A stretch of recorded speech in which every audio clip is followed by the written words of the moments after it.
In this section, I'm going to dive into some real life examples of how people we've worked with have actually bought these deals and what the deals have looked like. So I'm going to start with myself and a little bit about my story. So this is the first house I bought. I bought it for about $400,000. It took $14,000 down. I used an FHA loan with 3.5%. It was a 4-bed, 3-bath home, and I actually rented out by the room and moved all my buddies in.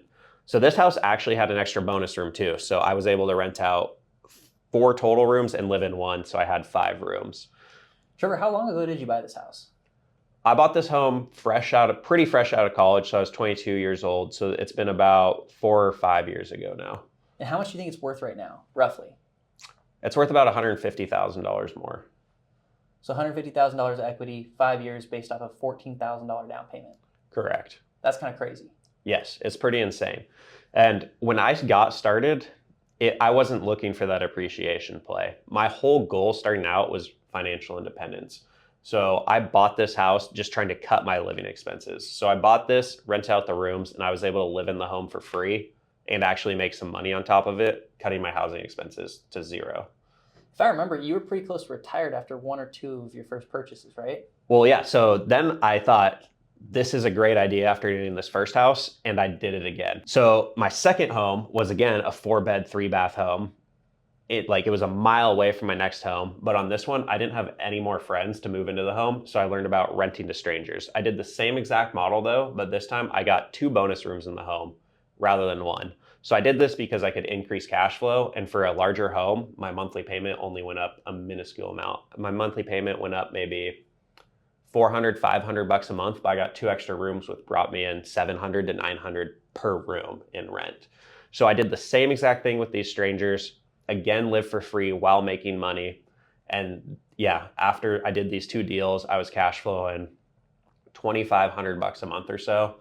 So I was making like anywhere from, I can't remember exactly, 20 to 30 grand a year, which was half my engineering salary at that point. And you were frugal, and so based off of just that cash flow on 2 properties that you house hacked, you technically were financially free. Yes, and that was my whole goal, is to reach that financial independence number. And I, like you said, I was super frugal. So I was living off $12,000 a year, reinvesting all my dollars at that point. Mm-hmm. I was super aggressive. Most people don't have to be that aggressive, but that was my goal, and I was trying to reach it in the shortest time frame possible.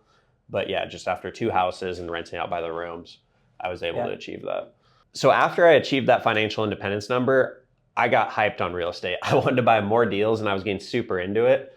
So I quit my job as an engineer, got my real estate license, and started helping people, house hack and do the same, which just kind of led us here today.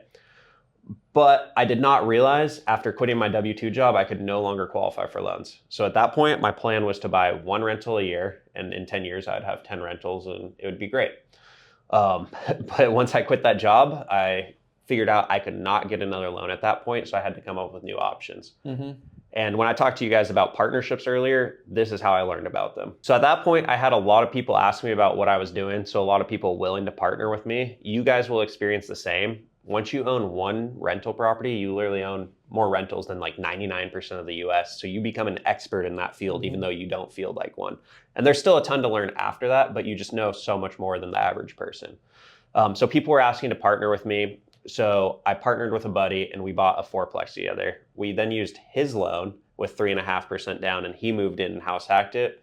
And then we purchased this property together 50-50. So I was able to use 1.75%. Wow. And own half of a 4-plex. So doing these first 3 deals taught me a ton about real estate. I learned how to partner on deals, how to find deals, how to fund deals, how to analyze deals, and how to manage them, which is basically all the information you guys need to know, and we're going to dive into later on. But this really led to me scaling my portfolio and buying more down the road. Because you really learned about every piece of real estate and the steps that it took to partner with people that helped you get where you're at now, right?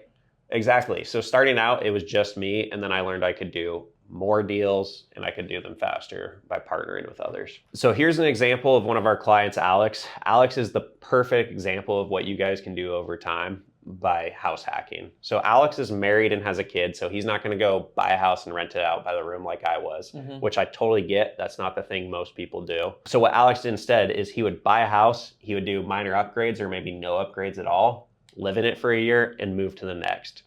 So Alex did this 5 times over the last 7 years.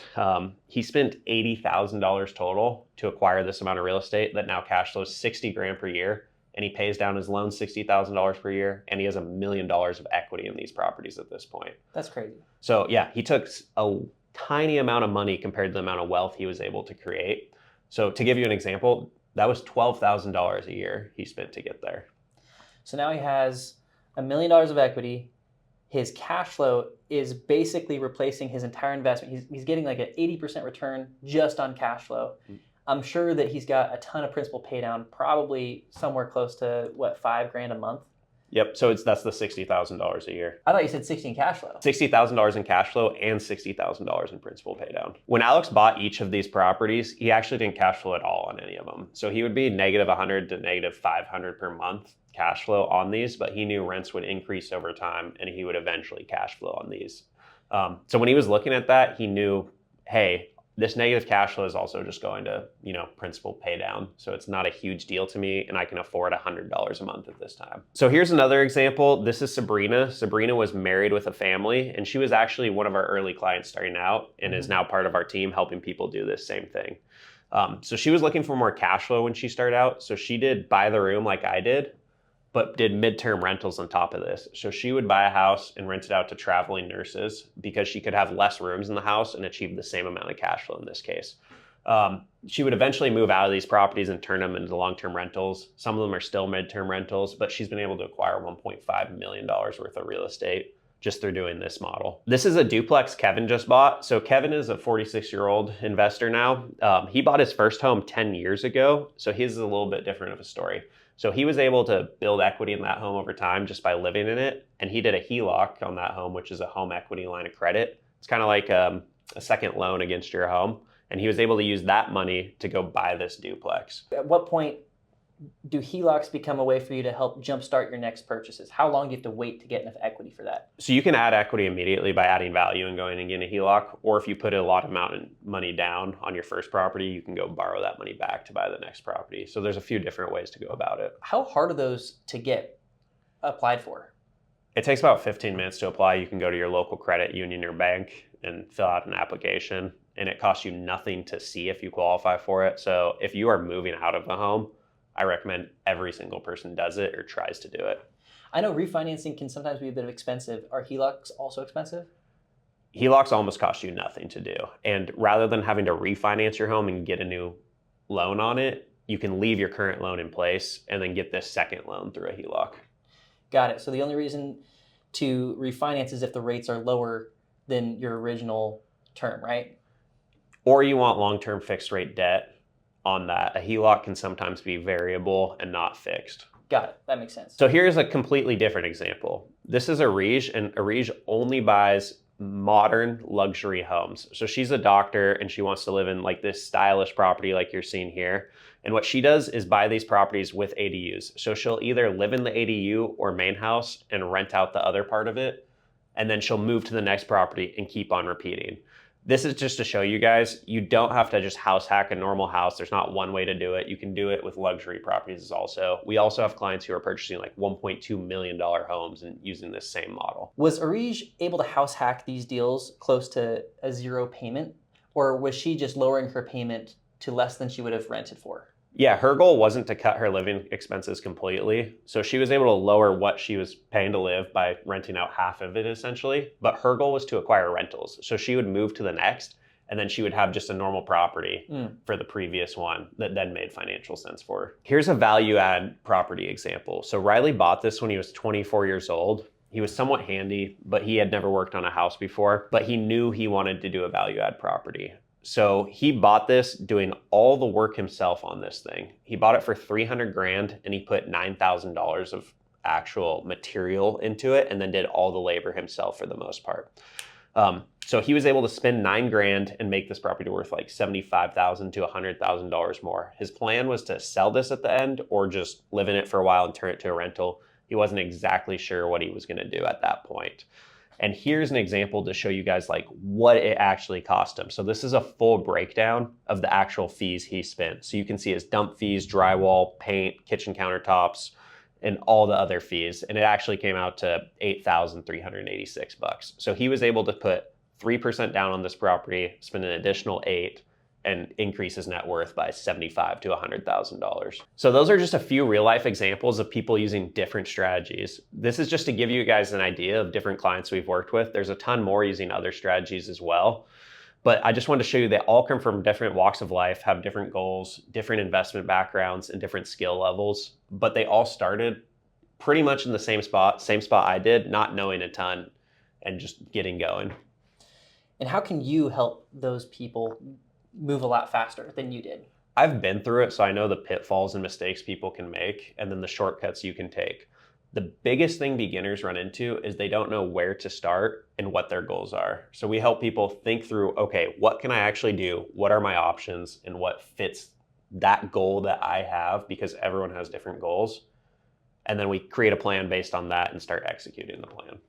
And you feel like you can help almost anyone who's looking to use real estate as a vehicle to accomplish financial goals? Yes, anyone that wants to buy real estate for a specific reason, we can help. If you just want a good deal, I don't know what that means. A good deal to you is different than a good deal to me. Mm-hmm. So what we really do is help people evaluate, what am I trying to do through buying real estate? You can buy real estate because you think it's cool, but that's not a good way to go about it. You want to be buying real estate for a reason. So when you guys are starting out, you're going to want to pick a strategy that aligns with your goals. Most problems people have is not knowing what their goals are. So you have to figure out, are you looking for cash flow? Are you trying to diversify your investments? Do you want to just build a retirement for later? It doesn't matter. You just got to figure out why you are doing this. Mm-hmm. Other part of that is your goals are going to change over time. So and that is completely okay. You can start with one thing today and change later on. I started out as a cash flow investor, and that was my whole goal. And then I moved to doing value add properties after that. So you're saying you wouldn't buy a single family house right now with 6 rooms to try to put 8 people in it? I no longer do that model, but it is a great model for someone trying to get to where I was at that point still. Once you've clarified your goals, it's important to understand that there's not one perfect investment. A ton of people get hung up on analysis paralysis and just diving too deep into all the fears and worries. And I totally understand where you're starting out with that. When I bought my first house, I just about shit my pants, dude. I bought this thing, it was $400,000. It's one of the smallest deals I've done today, but by far the scariest decision I've ever made. So when you're starting out, you are going to go through this, and everyone we work with has the same experience. You had it too, probably, when you bought your first deal. Absolutely. And I think that most of our clients at some point come to us being like, is this a good deal? Am I making the right decision? Because they don't know if this is a good deal at this time. Exactly. And that's what we'll help guide people through, is figuring out, is it a good deal for you and does it meet your goals, and helping you make that decision. And again, your goals are going to change over time, and that is okay, but you need to clarify what your goals are in this moment to get started. So you don't think, as someone who's looking for real estate, that you're going to find a deal where it's just like, oh my gosh, this is a no-brainer. I have to purchase this. I'm going to make $1 million on this deal. That's not how you feel when you buy each of your deals, when you buy them, right? Correct. Because if that deal existed and you find a rip of a deal, everyone else is going to offer on it, and then the price is going to adjust to actual market rate. So that was just a few real life examples of people with different goals, coming from different walks of life and doing different strategies, just to give you guys an idea of what you can do for yourself. I know a lot of people find it really encouraging to see other people just like them doing the things that they want to do and succeeding. Yeah, and everyone starts in the same spot too. So I was in the same spot as all those people. You guys are in the same spot as all of them now. It's just to show you, you can do it too. Mm-hmm. Thanks for watching that section. Check out the next section to learn more. And if you want to work directly with us, check out the button below.